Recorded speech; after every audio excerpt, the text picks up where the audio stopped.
Hi friends, எல்லாரும் எப்படி இருக்கிறீங்க? எல்லாரும் நல்ல சுகமாக இருக்கிறீங்களா? இன்றைக்கு பார்த்தீங்கன்னு சொன்னால் எனக்கு இங்கே யூகேல சரியான ஒரு மழை வெதராக இருக்குது. அதாவது மழை பெய்தோண்டே இருக்குது. அப்போ அந்த டைமில் உங்களை எல்லாருக்கும் தெரிஞ்சிருக்கும், நாங்கள் ஸ்ரீலங்காவில் அதாவது கொலம்போ, ஜெஃப்னா எல்லா பக்கமும் இருக்கலாம். நான் கொலம்போவில் தான் இருந்தேன். ஸோ அதனால் கொலம்போ சைட்ஸில் வந்து அந்த பீச்சுக்கு போனீங்கன்னு சொன்னால் ரோட் சைடில் பார்த்தீங்கன்னு சொன்னால் அந்த கரம் சுண்டலே பல வகையாக செய்து விற்பாங்க. உரைப்பு இல்லாமல் உரைப்பு போட்டு அப்படி நல்ல விதமாக செய்து விற்பினேன். நல்லா சூப்பராக இருக்கும். எனக்கும் இந்த கரம் சுண்டல் சாப்பிடணும் போல கனநாளாக யோசிச்சு இன்றைக்கு சரி செய்வோம்னு பிளான் பண்ணி அதை உங்களுக்கும் நான் ஷேர் பண்ணுவோம்னு முடிவெடுத்து தான் இன்றைக்கு இந்த வீடியோ நான் எடுத்திருக்கிறேன். நான் வந்து இன்றைக்கு இந்த கடலை வந்து ஊற வச்சு அவிக்கையில் சின்னில் ரெடியாக வர்ற கடலையை வச்சு தான் இன்றைக்கி நான் கரம் சுண்டல் செய்ய போகிறேன். ஏன்னா நிறைய பேர் நீங்கள் வேலைக்கு போகிறீங்க, உங்களுக்கு நேரங்கள் இருக்காது, கடலையை ஊற வச்சு அவிய வச்சு எடுக்க நேரம் இருக்காது. ஆனால் உண்மையாக சொல்ல போனால் உடனே கடலை வேண்டி நீங்கள் அதை அவிச்சு செய்கிறது ஒரு விதமான சத்து தான்.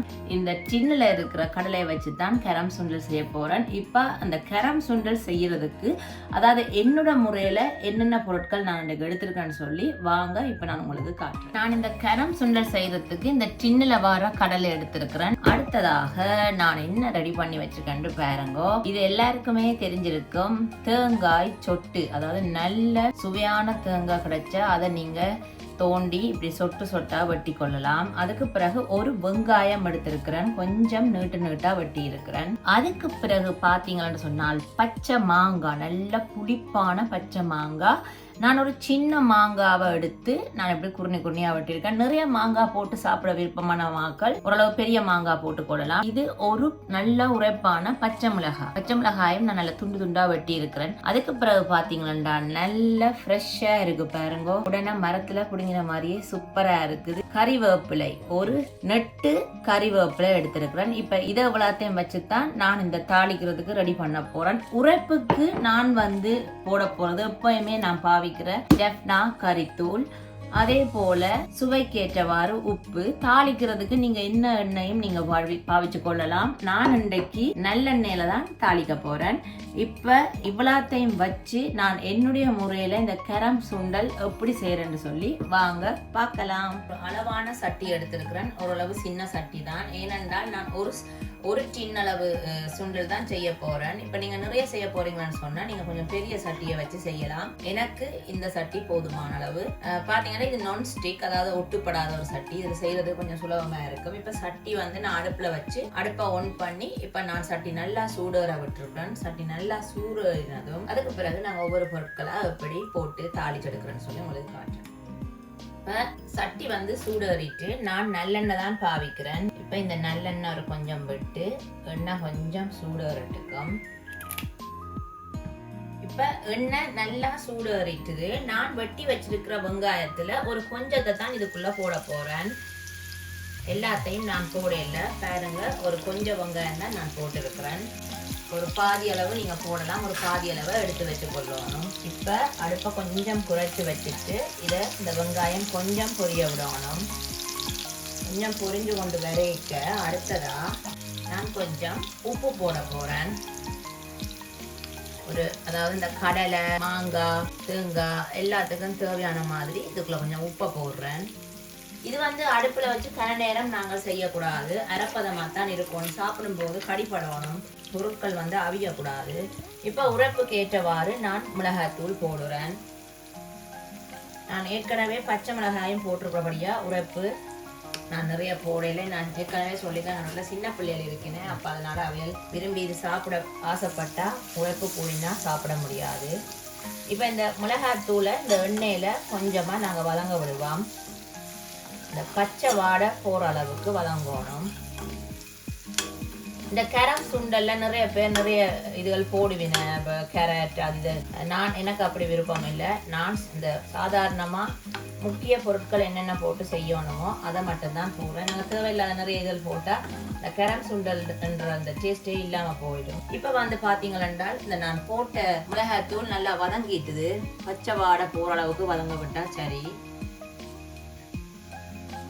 இப்ப நான் இந்த சுண்டலை டின்னில இருந்து உடைச்சிட்டு அதுக்குள்ள தண்ணி வரும், அதை வடிச்சிட்டு ஒரு கொஞ்சம் சுடு தண்ணி விட்டு ஒரு அலசினான். இப்ப இந்த சுண்டலை இதுக்குள்ள போட போறேன். இந்த சுண்டலை போட்டுட்டு ஒரு கிளறுவாம். கொஞ்ச நேரம் இது இந்த தூளில் நல்லா பிரண்டு வரட்டுக்கும். நீங்கள் போட்ட உப்பு காணுமாண்டு வாயில் வச்சு பார்த்துட்டு உங்களுக்கு உப்பு பத்தாட்டி நீங்கள் போட்டுக்கொள்ளலாம். உப்புன்ற அளவெல்லாம் நாங்கள் சொல்கிற மாதிரி சரியாக இருக்காது. என்னென்னா சில பேர் உப்பு கூடுதலாக சாப்பிட்ற ஆக்களும் இருக்கிறீங்க, சில பேர் உப்பு குறைச்சி சாப்பிட்ற ஆக்களும் இருக்கிறீங்க. அப்போ நாங்கள் அளவு சொன்னால் அது சில நேரம் உங்களுக்கு கூட வாயும் இருக்கலாம், சில பேருக்கு குறைய வாயும் இருக்கலாம். அதனால் இந்த உப்புன்ற அளவுன்றது நீங்கள் எப்போவுமே முந்தைய எங்களோட அம்மா மேரெல்லாம் என்ன செய்யணும், அப்படி வாயில் வச்சு சாப்பிடு பார்ப்பின பத்தாட்டி திரும்ப போட்டுக்கொள்றோம். அப்போ எந்த ஒரு குழப்பமும் வராது. உப்பு நீங்கள் உங்களுக்கு ஏற்ற சுவைக்கு ஏற்ற மாதிரி போட்டுக்கொள்ளுங்க. இது கொஞ்சம் நேரம் இப்படி இந்த தூள்ல கொஞ்ச நேரம் இந்த கடலை இப்படி அவியட்டுக்கும். ஏற்கனவே அவிஞ்ச கடலை தான், ஆனா இந்த உப்புண்டையும் உரப்புண்டையும் சுவை அந்த கடலையில கொஞ்சம் பிடிக்கிற அளவுக்கு அந்த நான் அவிய விட்டு இருக்கிறேன். அவியட்டுக்கும் ஓரளவு இப்ப கொதிச்சு வந்து கொண்டிருக்குது. நீங்க இப்படி இந்த தூளுக்குள்ள இந்த கடலையை போட்டு இப்படி வதங்க விடைக்க இந்த ஒவ்வொரு கடலையிலையும் இந்த உரப்பு உப்புட சுவை நல்லா ஊறி வரும், சாப்பிடவும் நல்ல டேஸ்டா இருக்கும். இப்ப பாருங்க ஓரளவு இந்த தண்ணி தன்மை நல்லா வத்தி ஓரளவு கடலை வத்தி வந்திருக்கு. இப்ப இந்த டைம்ல நான் எடுத்து வச்சிருக்கிற மிளகாய் மாங்காய் இதெல்லாம் போட்டு நான் கலந்துருக்கணும். அடுப்பை நான் நல்லா ஒட்ட குறைச்சிட்டேன். இப்ப நான் முதல்ல பாருங்க மாங்காய போடுறேன். அதுக்கு பிறகு தேங்காய் சொட்டு, அதுக்கு பிறகு நாங்கள் எடுத்து வச்சிருக்கிற பச்சை மிளகாய். இப்போ இதை ஒரு கிளறுவோம். இந்த வெங்காயத்தை நான் இன்னும் போடலை, ஏனென்றால் இந்த வெங்காயம் கொஞ்சம் பச்சையாக கடிபடும் போது தான் நல்லா இருக்கும், அதனால அது சூட்டுக்கு அவிஞ்சிடும். அப்போ இதை நாங்கள் முதல்ல இந்த மாங்காய் தேங்காய் பச்சை மிளகாயை போட்டு ஒரு கிளறிட்டு நான் இப்போ என்ன செய்ய போறேன்னா அடுப்பை நூக்க போறேன். அதாவது இந்த அடுப்பை ஆஃப் பண்ண போறேன். ஆஃப் பண்ணிட்டேன். இப்போ அடுப்பு ஒண்ணுல இல்லை, அடுப்பெல்லாம் ஆஃப் பண்ணியாச்சு. இப்போ இதை ஒருக்கா நல்லா கிளறி விடுவோம். அடுத்ததா நான் கடைசியா இந்த வெங்காயத்தை போட போறேன். அதோட எடுத்து வச்சிருக்கிற இந்த கறிவேப்பிலை. இந்த கரம் சுண்டல் நீங்க நச்சோன்னா நீங்க டக்கண்டு செய்யலாம், ஆனா கடலை அவிச்சு செய்யறா தான் கொஞ்சம் நேரம் எடுக்கும். நீங்கள் இந்த மாதிரி டின் கடலை வீட்டில் இருந்துச்சென்றால் சில பேர் கடலையில வண்டி போட்டு வீட்டில் டெலிவரிப்படும். அப்போ இந்த மாதிரி நீங்கள் செய்தீங்கன்னா வீட்டில் எல்லாரும் நல்லா விரும்பி சாப்பிடுவாங்க. அவ்வளவுதான். பாருங்க இவ்வளோ சூப்பராக இருக்கு பார்க்க. இது அப்படியே ஒரு டிஷ்ஷில் போட்டு சாப்பிட வேற லெவல். கரம் சுண்டல் சூப்பராக ரெடி ஆயிட்டுது. இப்போ இதை நாங்கள் அடுத்ததா ஒரு பாத்திரத்தில் போட்டு நான் அப்படி வந்திருக்கேன்னு டேஸ்ட் பண்ணி பார்க்க போகிறேன்.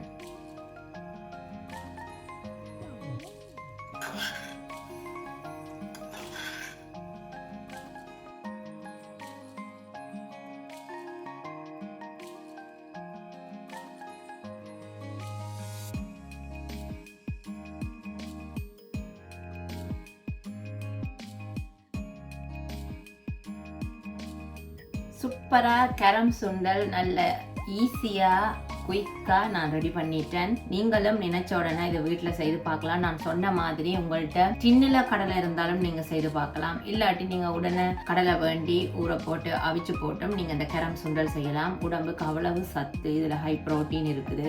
இந்த சுண்டல்கள் நிறைய தானிய ஐட்டங்கள் சாப்பிட்றது உடம்புக்கு அவ்வளவு நல்லா. நான் கரண்டியை வச்சு ரெடி ஆகிட்டேன் சாப்பிட பார்ப்பேன். வாயெல்லாம் ஊறுது, ஏன்டா மாங்காய் போட்டிருக்கு. இப்போ இந்த கரம் சுண்டல் எப்படி இருக்குன்னு பார்ப்போம்.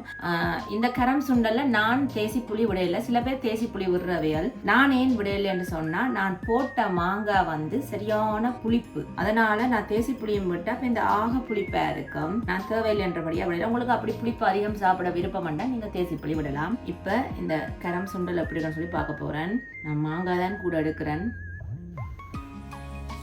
ஒரு தேங்காய் சொட்டும் எடுத்து பார்ப்போம். இப்ப சாப்பிட்டு பார்ப்போம் எப்படி இருக்கண்டு.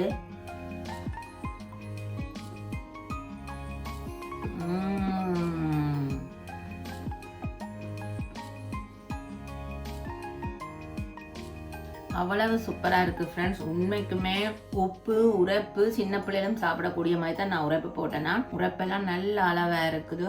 முக்கியமா இந்த தேங்காய் சொட்டும் மாங்காவும் கலந்து கடிபடும் போது வேற லெவல் அந்த சம்பல்ட சுவை மாதிரி வருது. வேற என்ன ஃப்ரெண்ட்ஸ், இன்றைக்கு நான் செய்து காட்டின இந்த கரம் சுண்டல் உங்களுக்கு பிடிச்சிருந்தா நீங்களும் வீட்டை இதே போல செய்து பார்த்துட்டு எப்படி வந்ததுன்னு சொல்லி எனக்கு கமெண்ட்ல சொல்லுங்க.